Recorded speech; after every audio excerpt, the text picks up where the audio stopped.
Et dans nos studios de Jérusalem, nous retrouvons notre correspondant Olivier Granilic. Bonjour et Boker Tov. Boker Tov Eva. Ce matin, tous les quotidiens israéliens font leur une avec une terrible tragédie, la mort de 2 Israéliens dans un accident de la route dans le Sinaï. Oui, tout à fait, une catastrophe sur le chemin du retour. C'est le titre du Yediot Ahronoth ce matin qui nous raconte que 7 moniteurs d'un institut pédagogique de Jérusalem sont partis en début de semaine pour passer ensemble quelques jours de vacances dans la péninsule du Sinaï. Mais seulement 5 sont revenus vivants. Selon les premiers éléments de l'enquête, le conducteur du minibus qui était censé les ramener à la frontière entre l'Égypte et Israël roulait imprudemment. Et à un certain moment, alors qu'il tentait de doubler un autre véhicule, il a percuté une voiture qui venait en sens inverse. Résultat donc 2 morts israéliens, une jeune fille de 24 ans et un garçon de 26 ans. Les 3 autres Israéliens ont été blessés. Avec la nouvelle de l'accident, s'est posé le problème du rapatriement des victimes qui a eu lieu donc, comme je vous rappelle, en territoire égyptien. C'est, nous dit le Israël Hayom, un commando spécial de Tsahal qui a été chargé de ramener les blessés et les victimes de cet accident en territoire israélien et à l'aide d'hélicoptères. Autre titre dans la presse israélienne ce matin, la tension entre Jérusalem et Moscou. Tout à fait. Le Mari nous explique que la première audience dans l'affaire opposant le gouvernement russe à l'agence juive s'est terminée hier sans développement significatif, laissant ouverte la possibilité de parvenir à un accord avant la prochaine session du tribunal afin d'éviter la fermeture des bureaux de l'agence juive. La semaine dernière, je rappelle que le ministre russe de la Justice avait déposé une requête visant à fermer les bureaux de l'organisation quasi-gouvernementale dans le pays, affirmant que l'agence juive avait enfreint les lois locales. Mais ce qui est plus intéressant ce matin, Eva, c'est l'avis de l'ancien Premier ministre Naftali Bennett sur cette crise. Il explique dans le Yediot Ahronoth que être du bon côté de l'histoire, c'est souvent très simple, mais pas pour l'État d'Israël.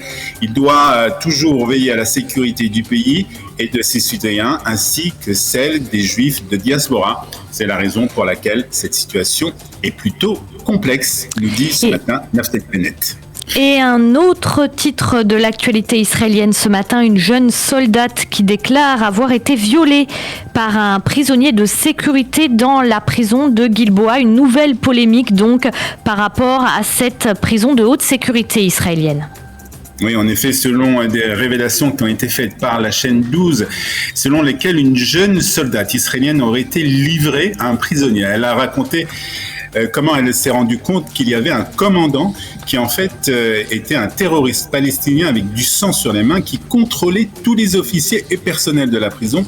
Elle décrit comment le prisonnier se promenait librement dans les couloirs de la prison sans menottes et touchait le corps des soldats sans entrave. L'une des choses les plus graves qu'elle décrit est le fait que ces commandants étaient non seulement au courant de ce qui s'est passé, mais l'ont remise aux prisonniers palestiniens. Les personnes qui devaient me préserver ont en réalité veillé à ce que je reste seul avec lui à l'encontre du règlement dans le but qu'il puisse me faire du mal et abuser de moi sexuellement à plusieurs reprises, a-t-elle confié aux journalistes de la 12e chaîne.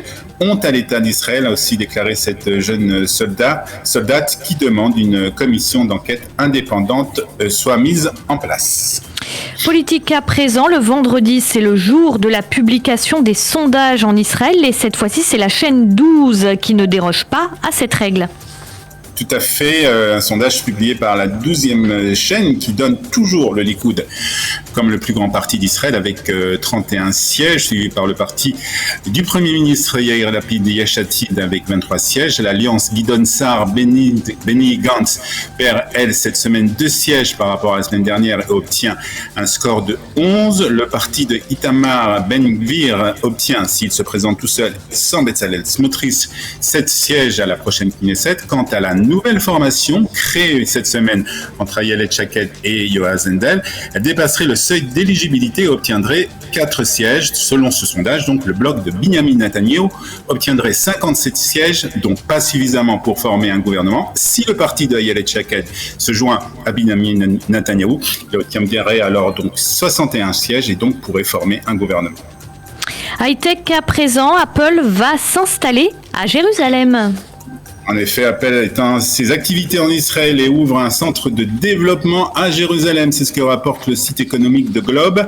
Ce sera le 3e centre du géant américain de la technologie en Israël, après Herzliya et Haïfa, alors que la plupart des entreprises multinationales annoncent l'ouverture de nouveaux centres par des communiqués et par le biais de la presse, afin de maximiser la publicité dans les médias. Le nouveau centre de développement d'Apple, qui va être installé à Givat Ram à Jérusalem, a été révélé par un post sur les réseaux sociaux. Le centre de développement d'Apple à Jérusalem se concentrera sur le matériel et le développement de puces dans le cadre du projet de développement de processeurs pour les ordinateurs Mac. L'année dernière, Apple avait créé ses propres puces pour les ordinateurs Mac après avoir fait confiance aux processeurs Intel pendant des années.